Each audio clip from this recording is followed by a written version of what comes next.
this is the What About You podcast. I'm your host, Max Uritich, and I'm here today with Melony Williams. Melony is the manager of Cabrini High School cafeteria, which I also work at Cabrini. She's been working here with me for 7 years now. She's been the manager for the past 2.5 years. And just like me, she has 5 kids, so we got quite a bit in common.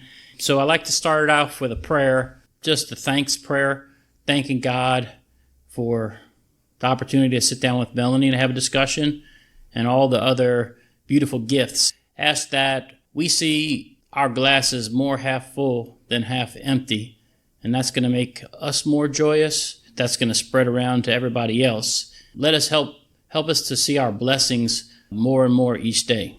Amen. Amen. Melony, I like to start it talking about a person like when they were a young lady, when they were growing up, and their parents. So would you tell us about your parents and your growing up? Well, I grew up the youngest of 5. I grew up in the uptown area on Laurel Street. My dad was a longshoreman. My mom was a stay-at-home mom. I attended Blessed Sacrament Elementary School. And from there, I went to Xavier Prep for like a year, and then I went to Walter Elkhorn Senior High. And your schools are uptown. You lived uptown? Both are uptown. Blessed Sacrament is right across the street, where it was across the street from Xavier Prep. Walter Elkhorn is uptown on Drive Street. So then after you graduated from Cohen, where did you go from there? I attended SUNO briefly for like 2 years. Then I became pregnant with my first child. From there, I was home with him for a while before I started back working. Okay. I mentioned at the beginning, we both have 5 children. Right. And so, I don't know about you, but I feel like it doesn't really matter almost if you have 5 children or 1 child. It's once you get started, it's a lifelong commitment. Right. And then the kids, they become the priority more than you. As far as with my money, whatever money I have, it's got to go to whatever they need for their tuition for their school. My wife and I, we don't really we never fly places on vacation or things like that, because this money could be better spent with the stuff we need to do. The kids need stuff. I think it teaches you to having kids teaches so much. One thing it teaches me having 5 kids is that they come out like that.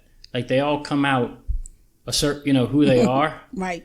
And so I used to think more about is nature versus nurture. I used to think more about the nurture side, about like how people are shaped so much by things.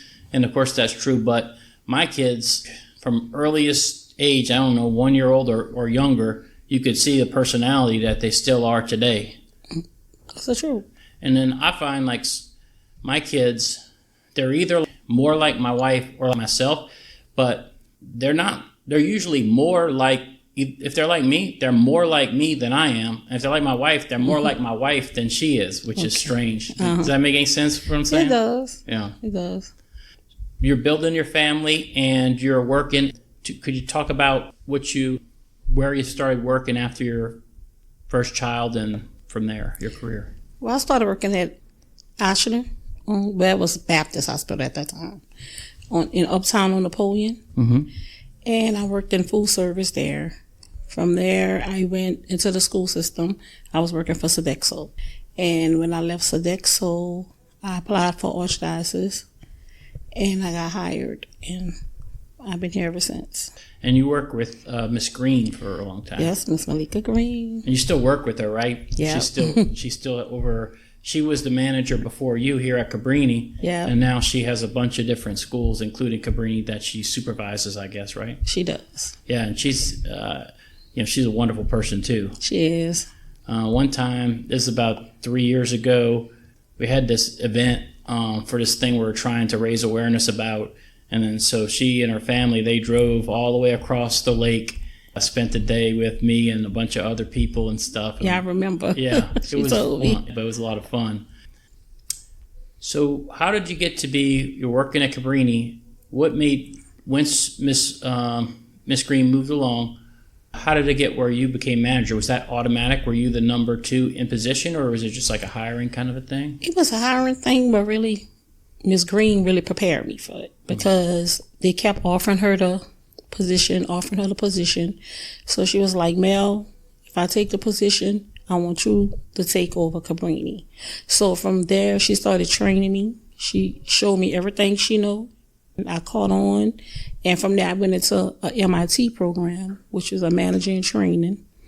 And I graduated from the manager in training, and they gave me the position of manager at Cabrini. What are some of the differences from where you were when you were working before, when Miss Green was manager, to when you're the manager? How's your work life different? It's different. It's a lot. It's a more responsibility. And I used to see what she used to say all the time. When she used to get frustrated sometimes with us, and I see why, because it's the responsibility and trying to get everyone to be on one accord with what you're trying to do. I see where she was coming from there. At first, I used to be like, oh, you just fussing, but I understand now. Yeah. Yeah, the responsibility changes. You have more on your plate than before.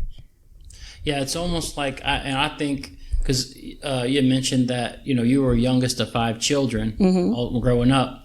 And then when you're growing up, your parents, you just think, oh, they're just always in a bad mood, or they're giving me these rules for no reason, or this or that. But then you grow up a little bit more, you learn some of the hard lessons, and then once you have kids, you put rules in places because, I've either seen it myself, I've lived through it, or my good friend lived through it.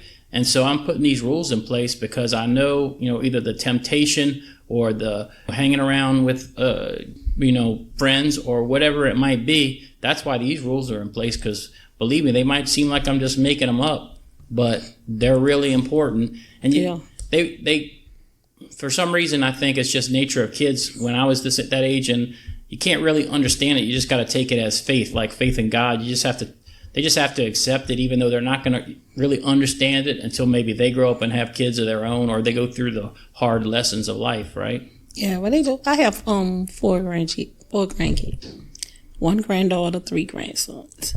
With my 2 sons, it wasn't hard because I kept them busy. I always had them enrolled in extracurricular activities. Like my son now, he was enrolled in Roots of Music when he was 8 years old. And right now today, he's the band director over the same band I had him enrolled in. And so my wife's so good at that because she always insists, or at least gives the kids the opportunity to be involved in one thing at pretty much all we can afford, and time-wise is one thing with 5 kids. But at all time, or at least once a school year, they get a sport or a club, or like, my youngest child, she does dance, whatever it might be, but it's something that's outside of school, that's their focus. And if it wasn't for her, I wouldn't have the discipline to do that. I'm just so tired with my work. I come home trying to relax a little bit. I'm not as organized as that, so I'm glad that she's a little bit, better and does that. And yeah, because I know when I was growing up, when I was involved in something like in high school, my thing was drama, acting in the plays and things. And so when you're doing that, you're so much more alive, and you're focused on that, and you're meeting people, and all kind of, just life's better in a lot of ways. Yeah. And then when you're not, you're kind of laying around, and you're kind of a little bit gloomy and that kind of a thing. You're not meeting as many people. Right. I agree. It's just getting busy with something. Talking about music, we had talked about music a little bit earlier. Your favorite genre is R&B. Right. Tell us some of your favorite artists that you like. Mary J. Blige. I love Mary J. Blige. Mariah Carey. Whitney Houston used to be one of my favorites also. Luther Vandross. Gerald Levert.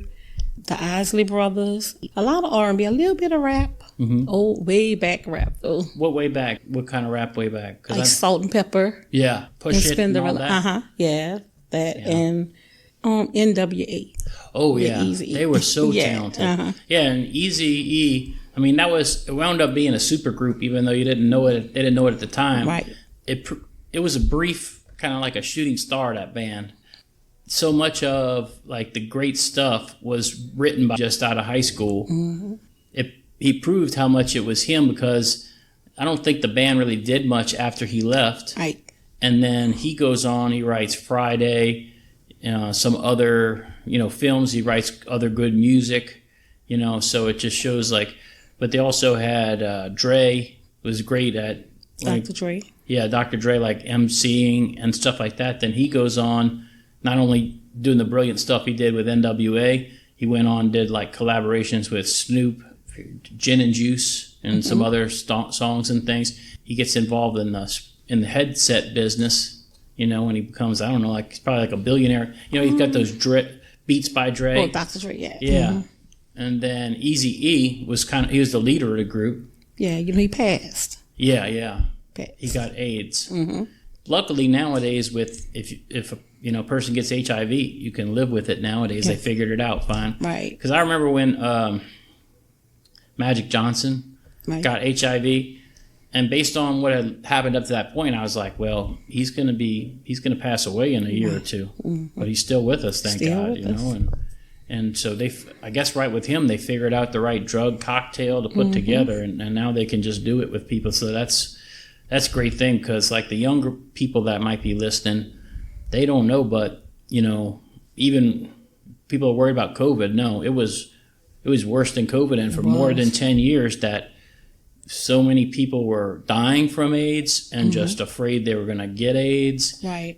For easily 15 years, it was a big topic, and just shows also how time moves on, because it's not a big focus anymore, but back then it was such a big focus. It was. I'm trying to think of like some of the rap groups of the early on that I liked. Run DMC a little bit. Run DMC. I was about to say Run DMC. And then kind of one of the originals was the Sugar Hill Gang with that song. Sugar Hill Gang. They had the albums. We used to have the record box. We used to play their albums. Yeah. Mm-hmm. So that was like when the album was still big. The CD, I think, it's sort of early to mid 80s when the CD came out. Yeah. And I'm saying the late 80s, I think. Yeah, maybe the late 80s. Mm-hmm. It was either tapes if it's in the car, it was tapes or records or records if at home. Yeah, there was a lot of it that I liked. There was that whole genre though before NWA, I think, really started the gangster rap genre, right? And that lasted a long time. But before that, that wasn't really a thing. Rap was kind of more like the Sugar Hill Gang or other kinds of like it was like a little rap with a little R&B mix. That's how rap used to be. Rap and singing at the same time. It used to be more like a musical thing, and then they'll rap a few words, and then they go back to the musical part. If you go back to Ice Cube, and we say we agree he's the genius of NWA, and NWA started this whole genre of gangster rap. A very important artist.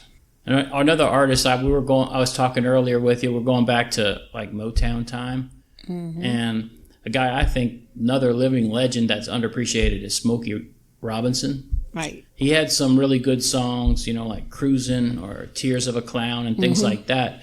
But then people don't realize that so many of the great Motown songs he wrote or produced or whatever. So it was Barry Gordy who ran the thing, and then there was him. Probably my favorite of the Motown era singers for me is Marvin Gaye. Yeah. I liked a lot of it, just beautiful singing. It was such a... when I was a little boy is when he unfortunately passed his father and killed him, and a lot of beautiful songs about various things. Ended for today. Okay. But I thank you very much, Mel, for being on the podcast. You're welcome.